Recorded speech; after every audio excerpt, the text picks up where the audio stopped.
Hello बच्चों, मैं L के सिन्हा ऑनलाइन क्लास में आप सभी का स्वागत करता हूँ। तो आज हम सेल का भाग 2 पढ़ने जा रहे हैं। जी हाँ,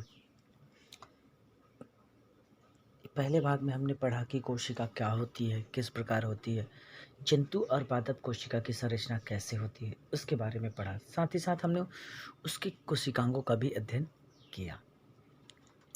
तो आज हम इसी अध्याय में इसके भाग 2 को पढ़ने जा रहे हैं। भाग 2 कहने का अर्थ होता है कोशिका पार्ट 2। ठीक है, तो कोशिका पार्ट 2 में क्या क्या पढ़ेंगे देखिए। पहला, कोशिका की खोज। तो अंगों की संरचनात्मक मूलभूत इकाई को क्या कहते हैं? कोशिका कहते हैं। जो विभिन्न प्रकार के ईंटों से घर बना होता है, उसी प्रकार से जोड़कर बना होता है। इसकी खोज 1665 में रॉबर्ट हुक ने किया था, लकड़ी के एक छोटे से मार्ग की जानकारी देकर।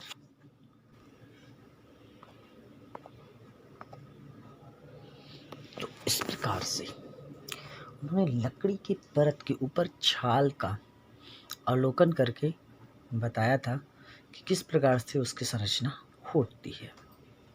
कार के पेड़ के छाल का एक भाग उन्होंने लिया और उन्होंने देखा कि वो मधुमक्खी के छत्ते के समान छोटे छोटे टुकड़ों में क्या है, बटा हुआ है।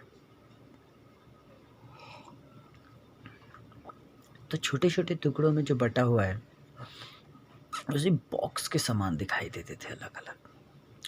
तो उन्होंने ये बताया कि कोशिका जो है वो किसी भी चीज़ की निर्माण करती है, मतलब जीवों के अंगों का निर्माण, उसके छाल का निर्माण, शरीर का निर्माण, सभी का निर्माण करती है। और फिर कोशिका के विषय में 150 वर्ष बाद तक भी कोशिका के विषय में बहुत कम जानकारी थी। हुक के प्रत्येक कोष्ठ को कोशिका का नाम दिया गया। उन्होंने जिसे कोष्ठ को कहा था, उन्हें ही क्या नाम दिया गया? कोशिका नाम दिया गया था। और इसका अध्ययन सूक्ष्मदर्शी द्वारा किया गया था। अब कोशिका की सामान्यता अगर बात की जाए तो भवन की ईंट जिस प्रकार से भवन का निर्माण करते हैं, उसी तरीके से सजीवों की कोशिकाओं की संरचना बहुत ही जटिल होती है। जिस प्रकार से ईंट से एक दीवार, घर का निर्माण होता है, उसी प्रकार एक पूरी संरचना से क्या होता है, एक पूर्णतः शरीर का निर्माण होता है। इसलिए जीवों की संरचनात्मक एवं क्रियात्मक इकाई को कोशिका कहते हैं, क्योंकि इसी से इसका निर्माण होता है।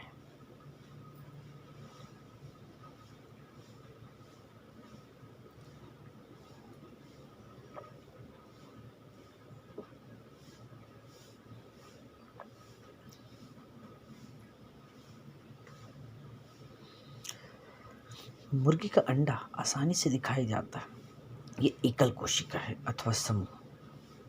आपको क्या लगता है?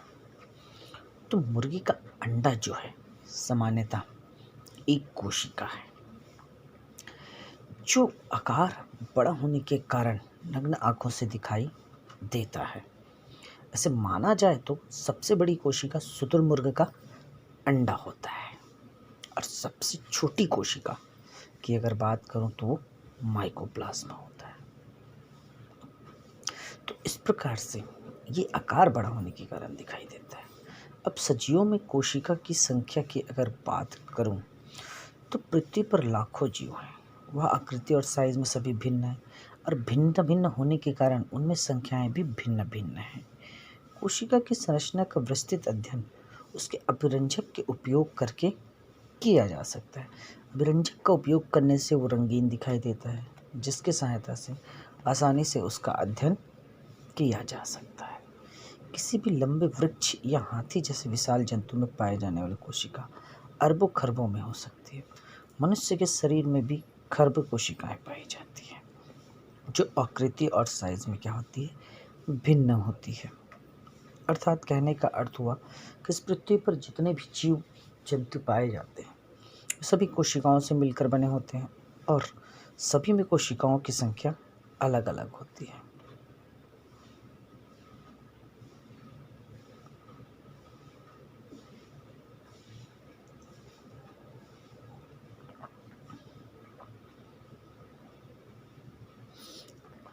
तो कोशिका के घटक, तो कोशिका के घटक की बात करूँ तो कल मैंने समझाया था। तो पहला कोशिका झिल्ली, कोशिका द्रव्य और केंद्रक। कोशिका द्रव्य, केंद्रक और कोशिका झिल्ली। कोशिका झिल्ली जो चारों ओर से उसे घेरे रहती है उसे क्या कहते हैं हम? कोशिका झिल्ली कहते हैं। एक झिल्ली और पाई जाती है किसमें? पादप कोशिका में, जिसके बारे में कल मैंने वर्णन किया था। कोशिका भित्ति कहते हैं, जो सेलुलोज की बनी होती है और कठोर आवरण होती है। किसकी बनी होती है? सेलुलोज की और कठोर आवरण होती है। ठीक है। और इसी के कारण पादपों की जो कोशिका है वो कठोर होती है। पौधे को छूते हैं तो कठोर, और मनुष्य की त्वचा को छूते हैं तो नर्म। तो ये जंतु और पादप कोशिका का एक अंतर भी है। ये पौधों को मोटी परत जो होती है वो वायु, ताप, नमी इत्यादि से क्या करती है? सुरक्षा प्रदान करने का कार्य करती है, सुरक्षा देती है उसे। दूसरा आता है क्या? कोशिका झिल्ली। ये कोशिका झिल्ली छिद्र युक्त होती है। इन्हें ऐच्छिक पदार्थों को शरीर से अंदर बाहर ले जाने का कार्य करती है और हानिकारक पदार्थ को बाहर ले जाती है। कोशिका झिल्ली कोशिका के आकार प्रदान करती है और उसे सुरक्षा चारों ओर से घेरे हुए रहती है। इसके बारे में निकोलसन सिंगर और डेनियल ड्यूसन ने सिद्धांत दिया था। द्रव-मोज़ेक मॉडल। कोशिका द्रव्य। कोशिका झिल्ली के अंदर दानेदार और अर्धपारदर्शक जो पदार्थ पाया जाता है उसे कोशिका द्रव्य कहते हैं। इसके अंदर विभिन्न प्रकार के कोशिकांग और द्रव्य पाए जाते हैं। उन पूरी चीज़ों को क्या कहा जाता है? पूरी को एक साथ कोशिका द्रव्य कहते हैं। जैसे एक कोशिका है तो प्लाज्मा झिल्ली जो है उसके अंदर जितने द्रव्य है और कोशिकांग है सभी को एक साथ क्या कहेंगे हम? कोशिका द्रव्य कहेंगे। जैसे माइटोकॉन्ड्रिया, गोल्गी काय, राइबोसोम, हरित लवक और रसधानियाँ।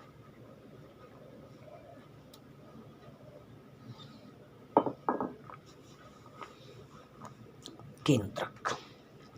केंद्रक कोशिका के मध्य में स्थित होता है और केंद्रक में जो रहता है वो प्रायः एक ही होता है। केंद्रक जो रहता है कोशिका में प्रायः क्या रहता है? एक ही होता है और ये कोशिका का मस्तिष्क कहलाता है। हाँ, एक बात करूँ कि पैरामीशियम जो होता है उसमें 2 केंद्रक पाए जाते हैं। राइजोपस में अनेक केंद्रक पाए जाते हैं। मुख्यतः एक होती है परंतु अलग अलग में अलग अलग भी हो सकती है। और लाल रक्त कोशिका केंद्रक अनुपस्थित रहता है, परंतु मैं अगर बात करूं ऊँट की तो ऊँट के रक्त में लाल रक्त कोशिकाओं में केंद्रक पाया जाता है। अब केंद्रक झिल्ली की अगर बात करूं, ठीक है, मैंने कल बताया था इसके बारे में।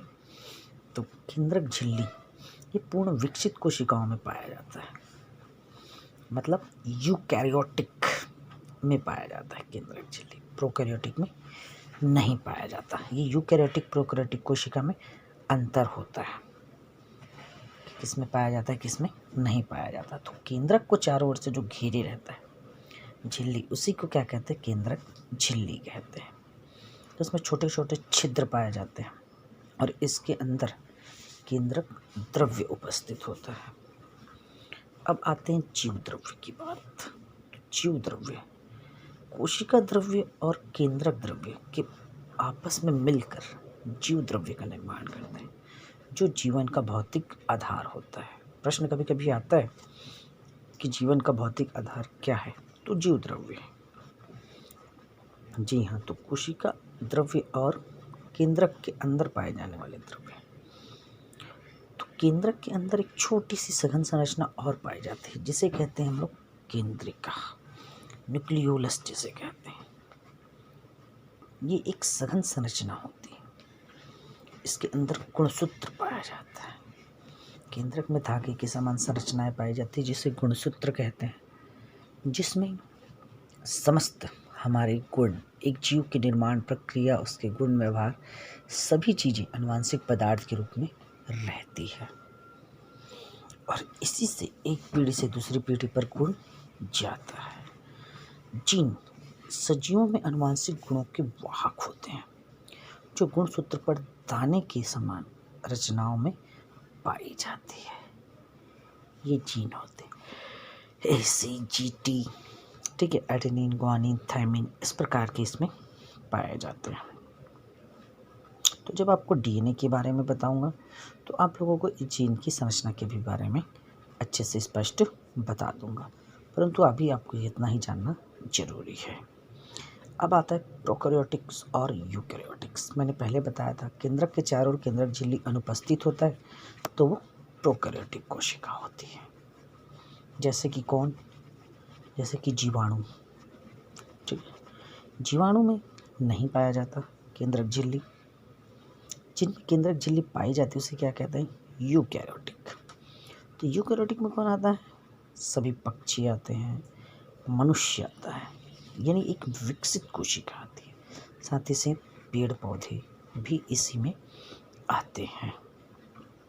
तो ये किस में आते हैं? ये यूकैरियोटिक में आते हैं।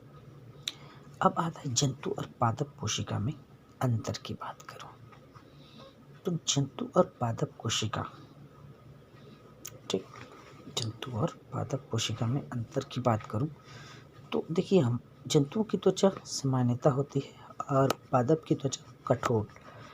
तो जंतु कोशिका के बाहर कोशिका भित्ति नहीं पाई जाती, जबकि पादप कोशिका के बाहर कोशिका भित्ति पाई जाती है।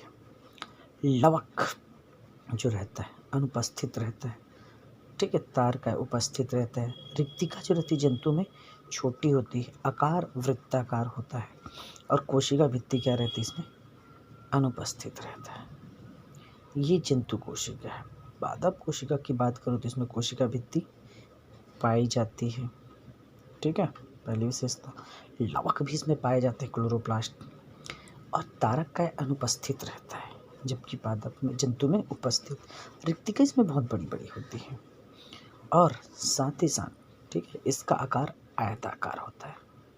तो इस प्रकार से जंतु और पादप में हमने क्या सीखा अभी तक?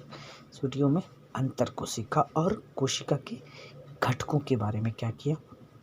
अध्ययन किया कि किस प्रकार से इसमें घटक पाए जाते हैं और उसकी संरचना किस प्रकार होती है।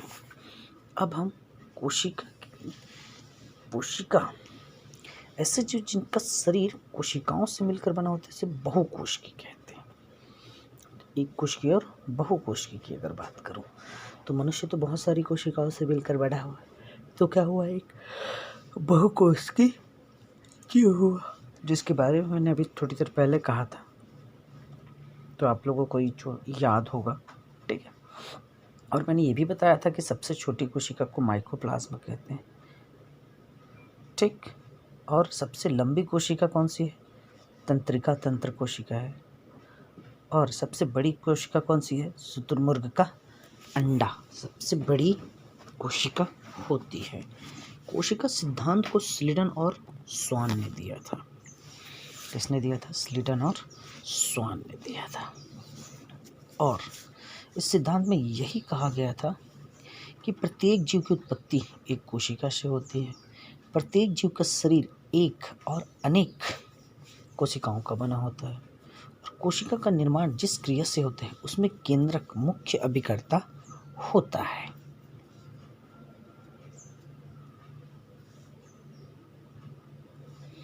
और कोशिका की बात करूं तो मैंने अभी दोस्तों थोड़ी देर पहले ही बताया, यूकैरियोटिक और प्रोकैरियोटिक दो प्रकार की होती है। प्रोकैरियोटिक में मैंने क्या बोला था? जीवाणु या नीलहरित शैवाल इसके उदाहरण है, जिसमें केंद्रक झिल्ली के बिना होता है। इसमें केंद्रक झिल्ली नहीं पाया जाता है।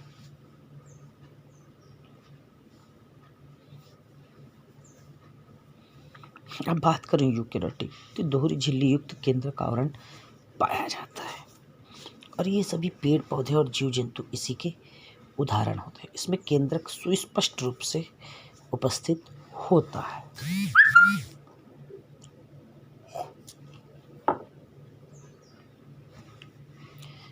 कोशिका के भाग, तो ये सभी भाग हैं, ठीक है, जैसे कि राइबोसोम, गोल्गी, लवक, केंद्रक, कोशिका झिल्ली, माइटोकॉन्ड्रिया, लाइसोसोम और रसधानी, और इसके अलावा अंतःप्रद्रव्य जलिका, कोशिका भित्ति, तारक, ये सभी जो हैं क्या है, कोशिकांग है, मतलब कोशिका के अंदर पाए जाने वाले अंग हैं। मैंने आपको कोशिका भित्ति के बारे में बताया था। ये किस में पाया जाता है? पादप में पाया जाता है। ये सेलुलोज की बनी होती है, जिसके कारण पौधे को एक निश्चित आकृति और आकार प्राप्त होती है। कोशिका मेम्ब्रेन, कोशिका झिल्ली जो जीवाणु, जीव जंतु आदि में पाया जाता है, और ये प्रोटीन और लिपिड्स के मिलके बन गए होते हैं, और ये एक अर्धपारगम्य झिल्ली होती है। क्या होती है? ये एक अर्धपारगम्य झिल्ली। कोशिका झिल्ली के अंदर बाहर पदार्थों के आने जाने का क्या करती है? निर्धारण करती है कि कौन सा पदार्थ आएगा और कौन सा पदार्थ नहीं आएगा। तो कोशिका के लिए जो आवश्यक होता है वो अंदर जाता है। तारक, सेंट्रोसोम की खोज बोबेरी ने किया था। ये जंतु कोशिकाओं में पाया जाता है, जिसके कारण सेंट्रियोल का निर्माण होता है, जो समसूत्री विभाजन में ध्रुव का निर्माण करता है, अर्थात विभाजन होने कोशिका एक से दो से चार बनने में सहायता प्रदान करती है।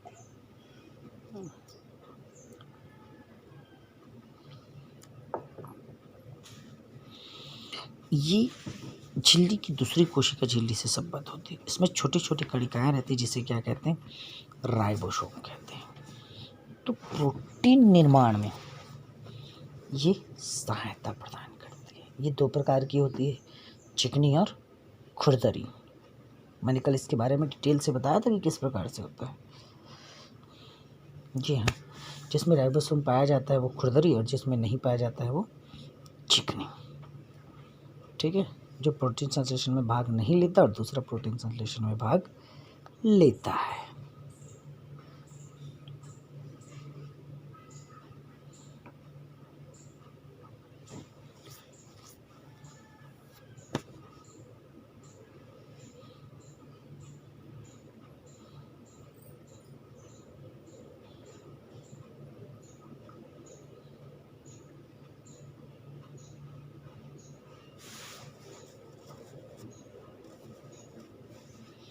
अब अगर बात करूँ अंतःप्रद्रव्य जलिका, ठीक है, ये जो है ये वसा और प्रोटीन का क्या करता है? संश्लेषण करता है, जिसके कारण विभिन्न झिल्लियाँ जैसे कोशिका झिल्ली, केंद्रक झिल्ली आदि का निर्माण करती है।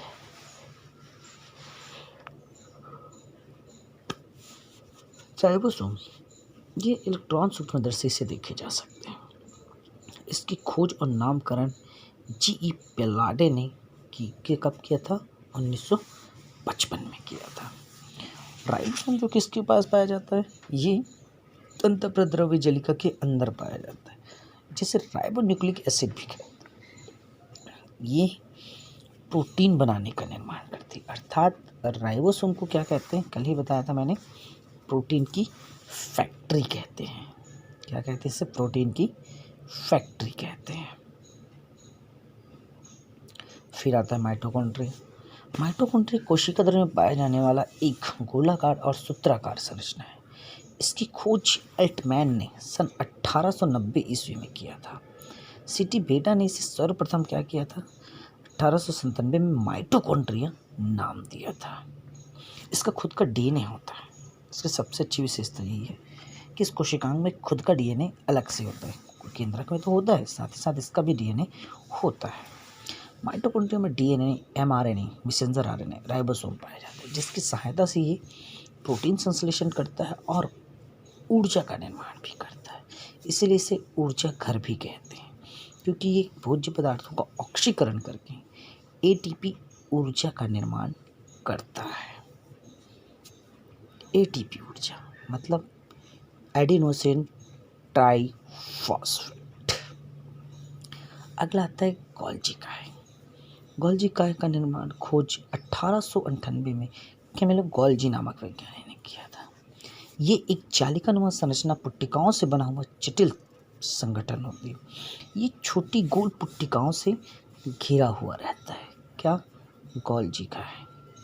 यदि कोई पदार्थ कोशिका के बाहर स्रावित होता है तो उस पदार्थ में पुट्टिकाएं उसे कोशिका झिल्ली के माध्यम से बाहर निकलवा देती हैं। और गोल्जी में हम कोशिका के अणुओं के यातायात प्रबंधक भी कह सकते हैं। चीज़ों को लाने या ले जाने के लिए पहले उसे पुट्टिकाओं को चारों ओर घेरता है, वो पुट्टिकाओं के माध्यम से, और घेर कर उसे अंदर या कोशिका के बाहर ले जाता है।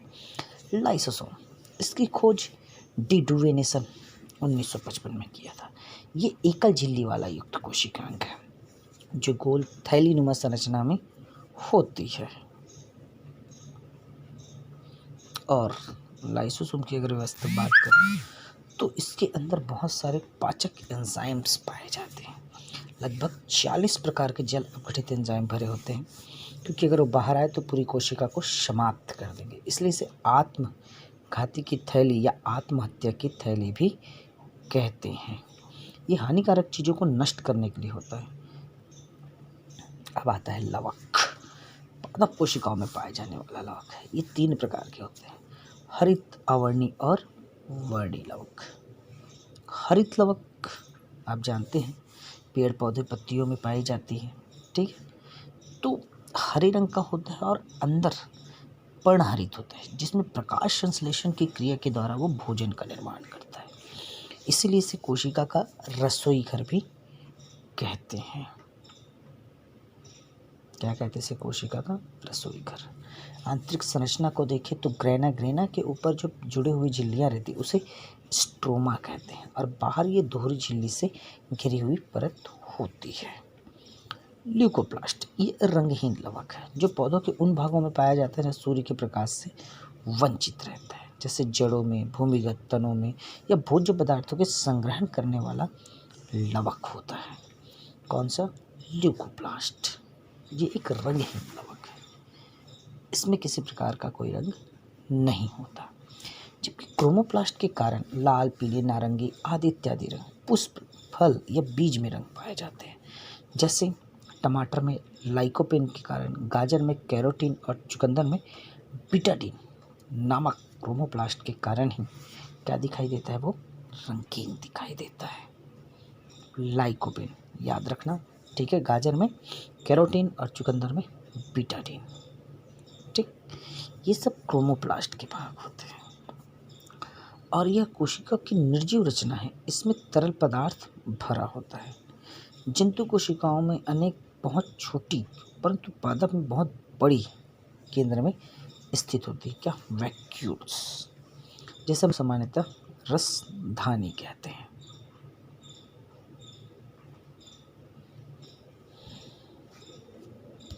रसधानी कोशिका का भंडार होता है, अर्थात इसमें खनिज, लवण, शर्करा, कार्बनिक अम्ल और ऑक्सीजन, कार्बन डाइऑक्साइड, विभिन्न रंग और अपशिष्ट पदार्थ खुले हुए रहते हैं, मतलब संग्रहित किए गए, जिनको आवश्यक उनका उपयोग, जो अनावश्यक उसे हटा देते हैं।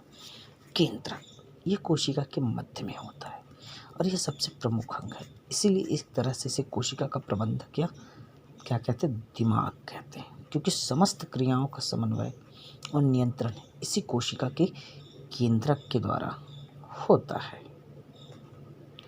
बात करूँ तो इसकी खोज रॉबर्ट ब्राउन ने सन 1831 में किया था।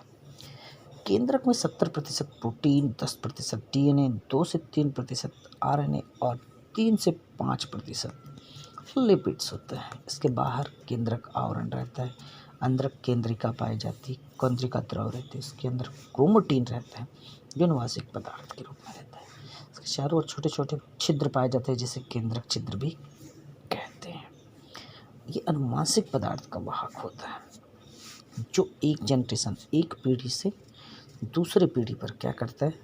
अनुवांशिक पदार्थ को ले जाने का कार्य करता है, क्योंकि जो क्रोमोसोम है उसी में डीएनए रहता है और वही जो है पूरी कोशिका और एक जीव के शरीर के निर्माण को संग्रहित करती है। अब अगर हम लोग देखें यूप्रोकैरियोटिक और यूकैरियोटिक में अंतर, तो प्रोटीन, कार्बोहाइड्रेट, सेलुलोज, तो ये सामान्यतः अंतर है। कुछ कोशिकांग, जंतु और पादप की अगर बात करूं तो पादप में कोशिका भित्ति पाई जाती है, हर जंतु में नहीं पाई जाती।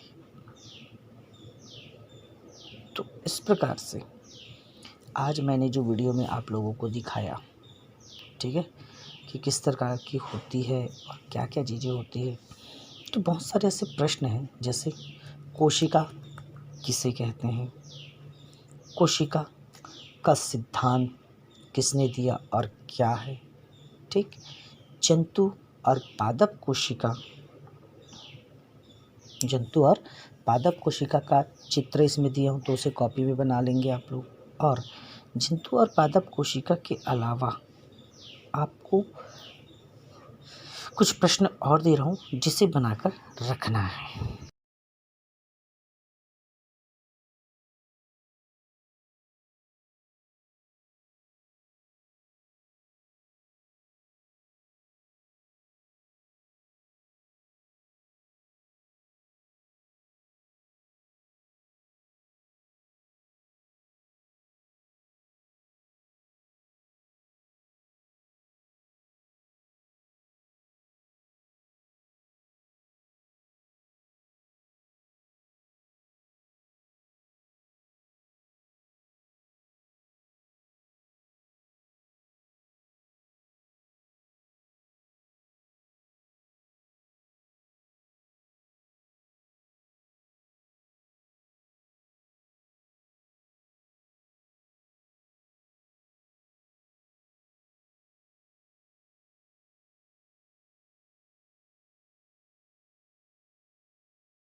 तो जितना बताया आप सभी को समझ में आया होगा, और इन प्रश्नों के उत्तर और नामांकित चित्र आप अपनी कॉपी में भी बनाकर रखेंगे, क्योंकि मैं अलग से नोट्स तो दूंगा, लेकिन साथ ही साथ इन प्रश्नों के उत्तर भी आप कॉपी पर बनाकर रखेंगे, क्योंकि बहुत इम्पोर्टेंट प्रश्न है जो आपके लिए बहुत काम आएंगे। ये इसके पूरे आंसर मैंने आज के वीडियो में दे दिए, तो उसे यथावत लिखकर उनका चित्र बना लेवे। तो आज के लिए बस इतना ही। Thank you very much.